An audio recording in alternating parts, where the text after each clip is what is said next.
बीच की पीढ़ी का जो समय है, आपका सौभाग्य, आपको इस समय में मनुष्य जीवन प्राप्त हुआ।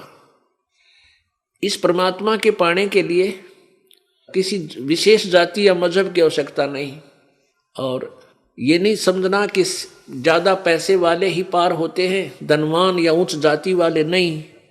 परमेश्वर कबीर जी ने ये भ्रमणा दूर करने के लिए और एक जुलाहा जाति में आए, और क्या कहते हैं कि जुलाहे का सुत आन कहाया जगत करे मेरी आंसी। ओए होए, कि मैं जुलाहे का बेटा कहलाया, यहां आकर के दुनिया मेरी मजाक उड़ाती है कि ये धानक है, कबीर है, जुलाहा है। इसलिए आए थे परमात्मा के उसमें छुआछात चरम सीमा पर थी। ब्राह्मण लोग कहते थे प्रभु की भक्ति करने का अधिकार, सदग्रंथों को पढ़ने का अधिकार केवल उच्च जाति वाले को ही होता है, और वो ब्राह्मण है। बाकी तीन वर्ण अपना अपना कार्य करते रहो।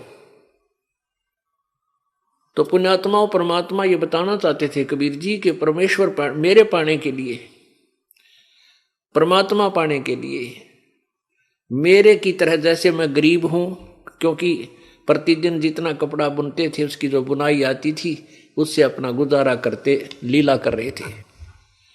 परमात्मा ने, कबीर जी ने ये लीला की थी एक बिल्कुल गरीब व्यक्ति की, और अपना काम करते करते भक्ति करके ये रिहर्सल करके दिखाई थी। एक उदाहरण पेश किया था